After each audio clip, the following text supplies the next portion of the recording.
Krishnah Gravidez, Miss World I'm your host, Maria Gigante, and it's very, very good to see all of our dear friends and the pageant media, as well as our ever-reliable correspondents from all of our major networks. Are you ready, Philippines? The Philippines official representative to the 72nd edition of the Miss World pageant. Please welcome the alluring Krishnah Gravidez.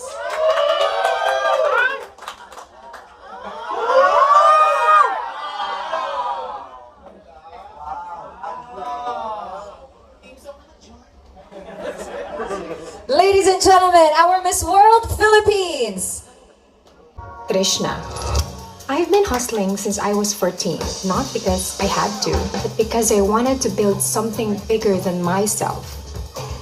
I started selling beauty kits. By 16, I was flipping burgers. Full heart, full smile, because every chapter, no matter how small, was shaping me. Then, the world slowed down. Lockdowns hit. Community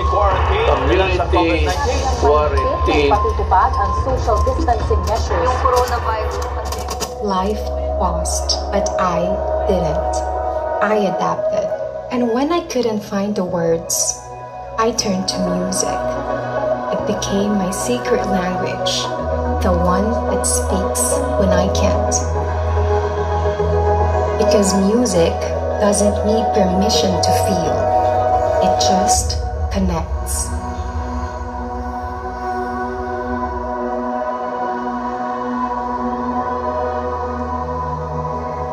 Through it all, my dogs were right there.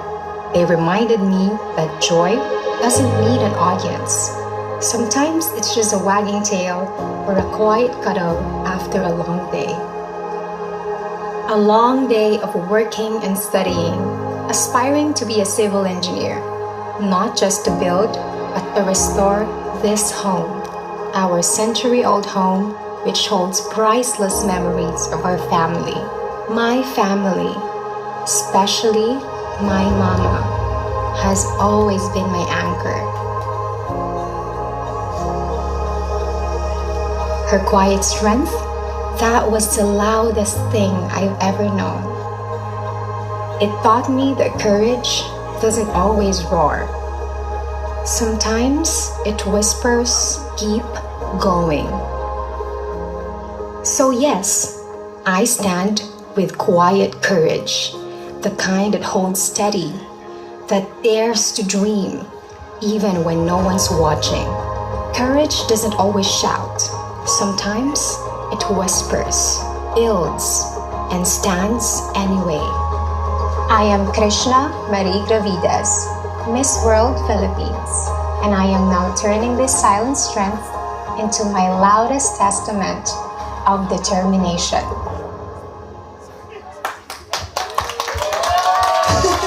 I am so positive. My feeling is different now. This is what I felt before na during the time when Megan joined the competition in 2000, that was 2013. And the same feeling what I feel, yung excitement, yung it's unexplainable feeling na I hope and I will pray and I know that Krishnah will bring home the second crown.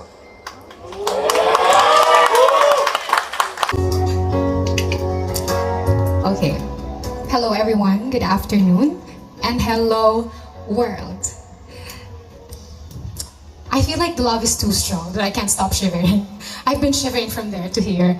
But first of all, I would like to thank and offer my sincerest gratitude to the Miss World Philippines organization and to our very, very, very supportive National Director, Sir Arnold Vegafria, for entrusting me this pride and honor in carrying the flag of the Philippines and be a representative of the Miss World brand.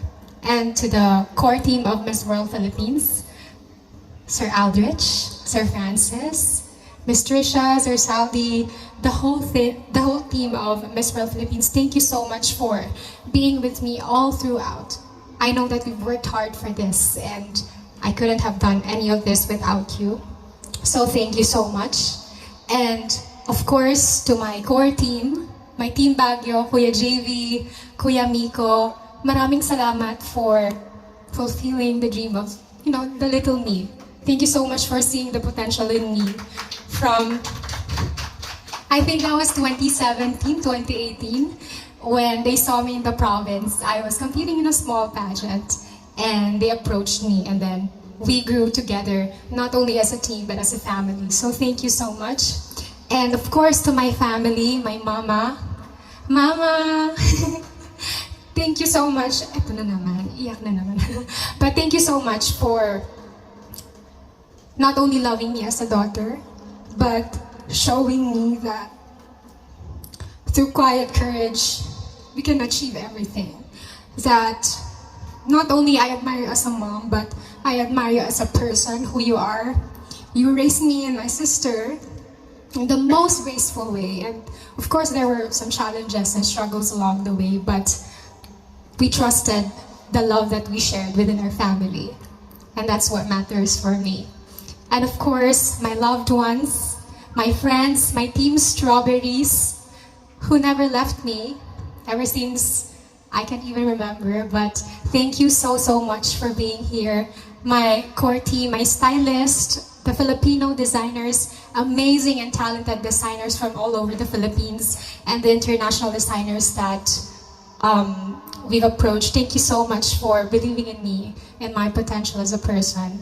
And of course, to all the pageant media for taking your time to be here, for celebrating in advance with us. Thank you so much for not only supporting me online, but off-cam. Some of you, I talk to you personally, but thank you so much for, showing me the love and support online and off-cam personally. And whenever we see each other, thank you so much for believing in me. And there's only one simple message that I would like to leave before I fly to India, that we are finally here. We have another chance to show the beauty of the Philippines. And we are so ready to walk with love, with kindness, and most especially with purpose. Thank you so much. My Miss World Philippines journey last year was memorable because of her. It was filled with laughter, growth, and memories that I will treasure forever.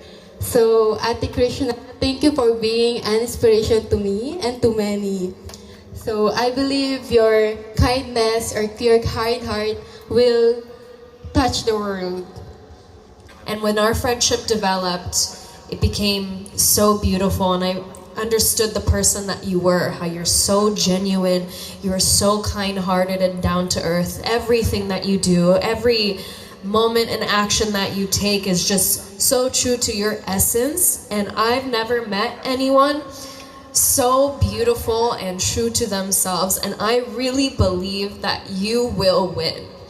And most favorite muse, Krishna, I've seen how much of a woman you have grown today, and you have remained to be one of the most kindest, most humble, and most courteous queens that I ever have. And our next well-wisher is Krishnah Gravidez's very own mother, Ms. Jel Perez.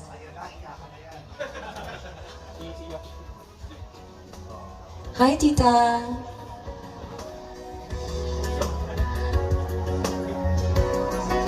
Everyone, a big round of applause for Krishnah's mom, Tita Jel Perez. Hi, Tita.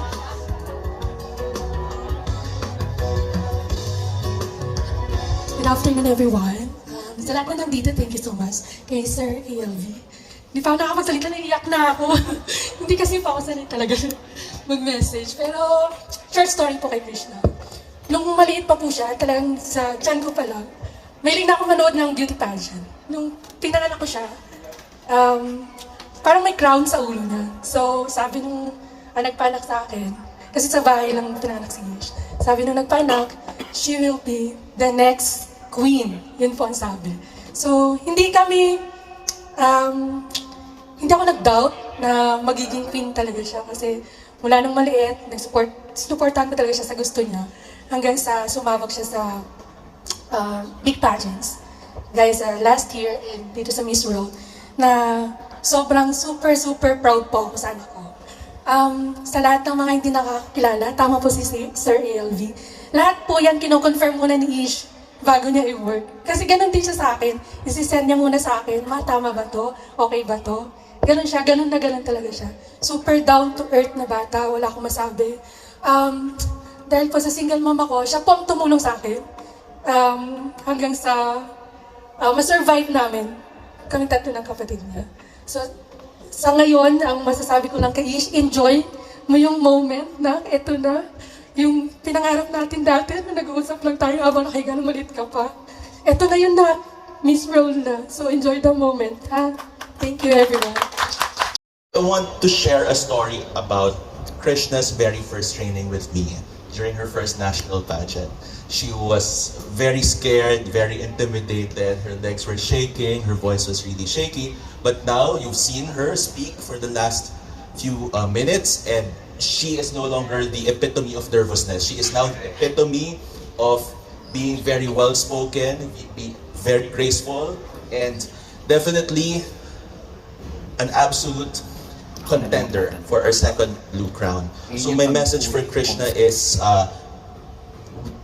matagal na ang pinagsamahan natin, and I know your story, and I know that the world deserves to know your story, and I know you cannot wait for the world to also know your story. And I hope that you will not just inspire the Filipinos, but also everyone in the world, and I will not be surprised if by the end of this month, she will come home with a new crown for us. So, good luck, Krishnah, and may all the blessings and all your wishes for Miss World come true. You know, I come from the time of beauty queens where it's like you're either good at Q&A or you're a good performer. You only have one strength, right? But as a queen, I always wanted to be that kind of girl and wanted to support the kind of women who are multifaceted, who are talented, not only beautiful, but also intelligent, and most importantly, open to learning. Open-mindedness is such a big thing, and it's so instrumental to adaptability, which you have to do as a queen. And when I learned, nasabi niya po na, nag-training daw talaga siya. She really contacted people for speech training and everything, and I saw it. I saw your improvements. I think as a beauty queen, you're somebody to emulate, definitely. I know that years from now, decades from now, there will be little girls all over the world saying that they want to be you when they grow up, and you very much deserve that. Hello, good afternoon, Krishnah. This is afternoon po. This is Justin Cappuccino, Sashes&Scripts. I want to ask you if were you able to communicate or have a word with Miss World Megan Young and given you advice how to, to carry yourself inside the competition, and what was the biggest takeaway that you had with your talk with her? Yes, I had a time with her. Actually, we had a very, very sweet day. I approached her right after I was crowned as Miss World, and then I asked her if she could have some time with me so we can just bond and just talk. And then a few months ago, I met her. I think I posted it online. I think you saw it. And it was just a very casual day. But we've talked a lot about the competition. Actually, I prepared a lot of questions prior to our meeting. I listed a lot of questions so that walang mamiss, diba? But when we had a talk, at first, Megan Young was one of my inspirations. But when I had the chance to go and just talk to her personally, face to face, that sealed my admiration for her. Megan Young is such a genuine and humble person. And I feel like every beauty queen aspirant should emanate that. But during our talk, I made sure that each fast track challenges, detailed, nagtanong talaga ako sa kanya so that I can bring a lot of, baon from her.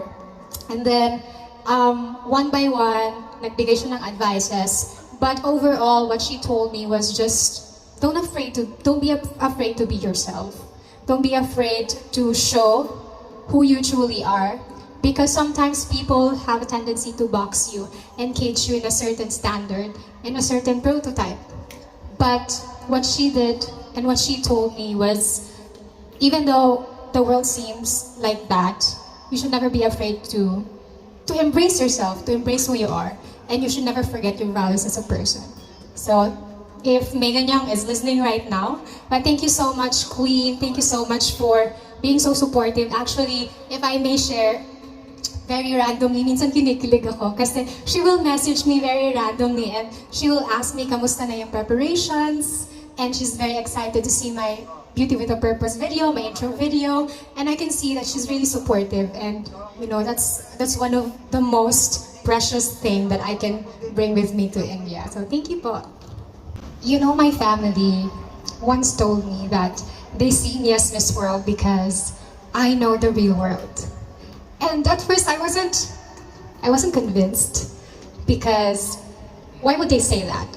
But then again, looking back on my experiences, what we've been through, what I've been through personally, the love and the losses, the triumphs, the ups and downs, from poverty to freedom, my greatest strength has always been my quiet courage. And that quiet courage is, I feel like the common quality of most communities, especially the underserved and underprivileged, possess. And working closely with my community in Irisan, Baguio City, I've seen and heard it, experienced it firsthand. And if I will be crowned as the next Miss World, it will be my greatest opportunity to turn that quiet courage into my loudest testament of determination, hoping to inspire everyone, especially young girls, that they too can dream and live that dream. Thank you.